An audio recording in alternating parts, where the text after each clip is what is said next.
प्यारे बच्चों, कैसे हैं आप। चलिए समय व्यर्थ ना करते हुए अपनी कक्षा को प्रारंभ करते हैं। ये हमारा 9th क्लास का टॉपिक है और इसमें हम क्या पढ़ रहे थे, थर्मल एक्सपेंशन पढ़ रहे थे। उसमें प्रसार में हमारी पहली क्लास से हो चुकी हैं। लास्ट क्लास में हमने आपको कराया था अल्फा तथा बीटा में संबंध कराया था। अल्फा क्या होता है हमारा रेखीय प्रसार गुणांक, बीटा क्या होता है हमारा क्षेत्रीय प्रसार गुणांक। तो रेखीय प्रसार गुणांक और क्षेत्रीय प्रसार गुणांक में हम पहले संबंध स्थापित कर चुके हैं। आज है हमारा ठोस का एक्सपेंशन, मतलब आयतन प्रसार गुणांक या आयतन प्रसार किसे कहते हैं, आयतन प्रसार।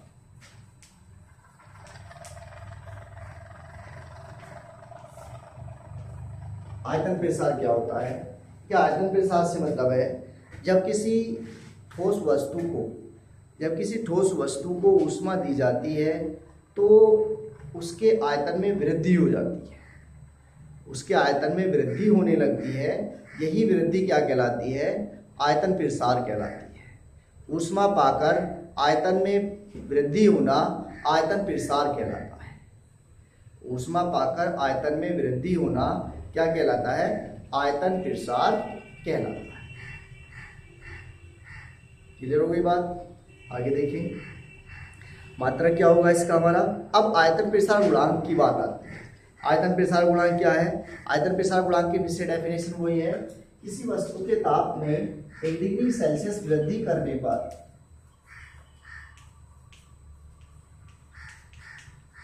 आयतन प्रसार गुणांक, किसी वस्तु के ताप में 1 डिग्री सेल्सियस वृद्धि करने पर उसके आयतन में होने वाली वृद्धि तथा प्रारंभिक आयतन का अनुपात क्या कहलाता है? आयतन प्रसार गुणांक गामा कहलाता है।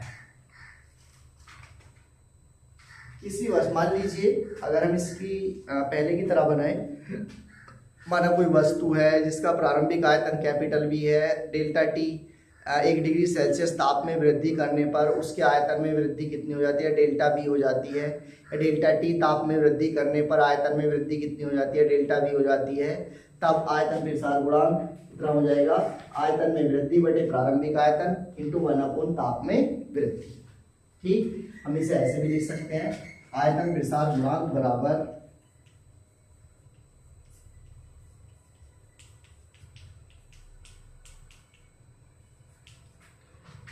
आयतन में वृद्धि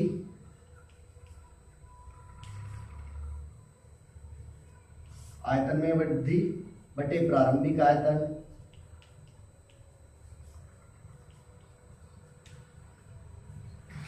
इंटू 1 ताप में वृद्धि।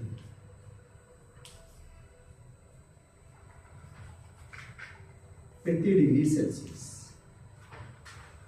आयतन प्रसार गुणांक किसके बराबर होगा? आयतन में वृद्धि बटे प्रारंभिक आयतन इंटू ताप में वृद्धि। मात्रक क्या होगा इसका? प्रति डिग्री सेल्सियस। क्लियर? नेक्स्ट है आयतन प्रसार गुणांक रेखीय प्रसार गुणांक में संबंध। आयतन प्रसार गुणांक और रेखीय प्रसार गुणांक में संबंध इंपोर्टेंट है, आएगा पेपर में। आयतन प्रसार गुणांक या ऐसे लिख दीजिए अल्फा तथा गामा में संबंध, अल्फा तथा गामा में संबंध। ठीक, ये क्या है? रेखीय प्रसार गुणांक, ये क्या है? आयतन प्रसार गुणांक में संबंध। ठीक, मान लीजिए माना कोई बॉडी है जिसका प्रारंभिक आयतन कितना दे रखा है इन्होंने। माना कोई बॉडी है जिसका प्रारंभिक आयतन कितना है,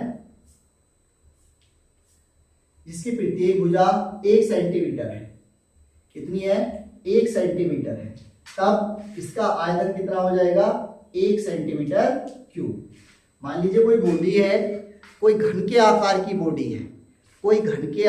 बॉडी है, जिसकी प्रत्येक भुजा 1 सेंटीमीटर है। तब उसका प्रारंभिक आयतन कितना हो जाएगा? आयतन बराबर 1 सेंटीमीटर क्यूब है। ठीक, तब इसके ताप में 1 डिग्री सेल्सियस की वृद्धि करने पर इसके आयतन में वृद्धि, इसकी भुजा में वृद्धि कितनी हो जाती है? अल्फा हो जाती है। तब इसकी भुजा में वृद्धि कितनी हो जाती है? 1 प्लस अल्फा हो जाती है। ठीक, तब इसका आयतन कितना होगा? तब आयतन कितना हो जाएगा? 1 प्लस एल्फा क्यूब हो जाएगा। ठीक, अतः आयतन में वृद्धि, अतः आयतन में वृद्धि, आयतन में वृद्धि किसके बराबर होगी? गामा बराबर 1 प्लस एल्फा क्यूब माइनस 1 का क्यूब। मतलब क्या हमारे पास में भाई बाद वाले आयतन में से पहला वाला आयतन अगर मैं माइनस कर दूं तो क्या बचेगा हमारे पास में? चेंज निकल के आ जाएगा, आयतन में वृद्धि निकल के आ जाएगी। वही कर रहे हैं, a प्लस बी का होल क्यूब का फॉर्मूला खोल रहे हैं, a cube plus B cube plus 3ab into A plus B. ये वाला फॉर्मूला होता है, क्या होता है इसका फॉर्मूला हमारा? a cube plus B cube plus 3ab, a cube plus B cube plus 3ab into में a प्लस बी माइनस 1। ये कैंसिल आउट हो गया तो कितना बच गया? Alpha cube plus 3 alpha plus 3 alpha square, ये बचता है हमारे पास। अब चूंकि अल्फा का मान कैसा है? अल्फा का मान मैंने अभी बताया था इससे पहले वाले डेरिवेशन में, अल्फा का मान सूक्ष्म होता है। अब जब अल्फा स्क्वायर का मान करेंगे तो वो कैसा होगा? और भी सूक्ष्म होगा। अल्फा क्यूब का मान और भी कम होगा। अल्फा का मान सूक्ष्म होता है, जब चेंज करते हैं आप देखेंगे, जब आप आयरन की रोड को गर्म करते हैं तो उसमें इतना मामूली सा चेंज होता है, बहुत कम चेंज होता है, जो हमें साधारण आंखों से भी नहीं दिखाई देता। तो कैसा हुआ? बहुत कम चेंज होता है। अब पॉइंट में चेंज हो रहा है, जब उसका स्क्वायर करेंगे तो और कम, क्यूब करेंगे तो और भी कम।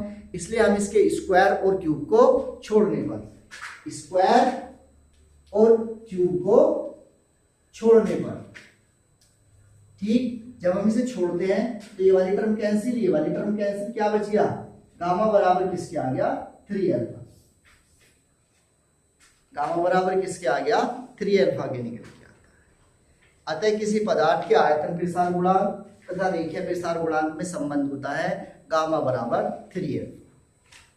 क्लियर?